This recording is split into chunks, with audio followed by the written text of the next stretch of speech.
Another trade dispute may be brewing between the U.S. and China, and this after 3 U.S. paper companies and the United Steelworkers Union filed a trade complaint against Chinese papermakers. Now, they're calling for anti-dumping measures against China's $317 million paper imports to the United States. And of course, this latest action coming as President Hu Jintao of China meets with Barack Obama, expressing his concern over the White House's tariffs on Chinese tire imports. Bernie, this is probably not something the White House wants to see after just reassuring Hu Jintao of their commitment to open and free trade. There's going to be some ugly sidebar conversations going on there in Pittsburgh.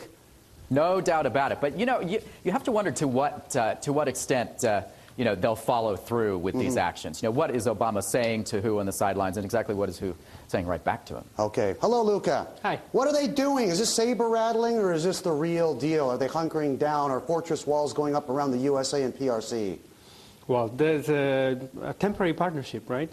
I mean, it's rather clear that through the new exchange rate agreement, which we don't know where it was signed. What new exchange rate agreement? Well, it's exchange rate agreements between them. It's the most clear element of partnership between the U.S. and China now is RMB, the RMB stability, which profits to both, basically. China is able to shield a little bit its export industry from the global crisis, and the U.S. is able to finance its deficit, its ballooning deficit. But the nice thing is the dollar has been in the doghouse for most of the year, and they've done the work for the Chinese, so they haven't had to shift the RMB exchange rate. It's been exactly where it is for Well, the U.S. dollar should be much weaker than that, and so I don't agree. I mean, the U.S. dollar really should be really, really weak. Our calculation is that against the euro, for example, it should be around 2, not 142, no, not 144. If there were no central banks buying U.S. dollar in order to try to save their export industry, or to try to shield export industries,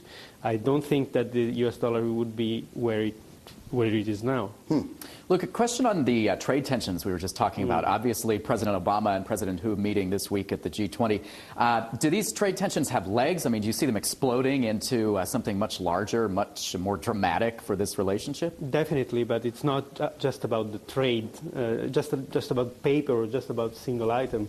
It's a sign that general relationship, geopolitical issues and trade war issues are going to dominate the next few years, because in a world in which capital do not flow as before, where trade does not dominate as before, there must be some tension. It must be followed by geopolitical tension, and protectionism is only one of them.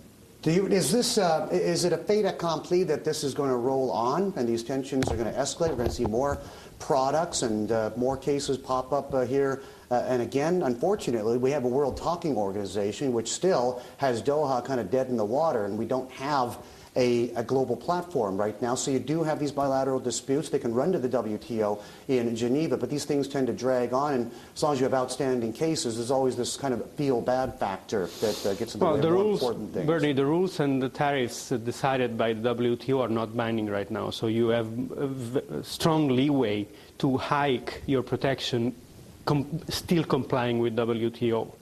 For most of the country in Asia.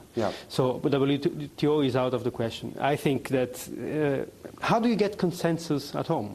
You don't have trade, you don't have international trade, you don't have capital flowing. So what do? You just isolate yourself because there is no capital, no trade anymore. And what do? What you do is to try to protect your country through normal ways when there was not capital flows, when there was not trade. So or you find ways inside and you keep stimulating, and then you get people addicted to that stimulus. And when you talk about pulling it back, then the markets tank and people worry, well, if you're not going to give us the medicine, we're just going to rebound and get sick again. Bravo. So you're saying I know what I'm talking about for a change.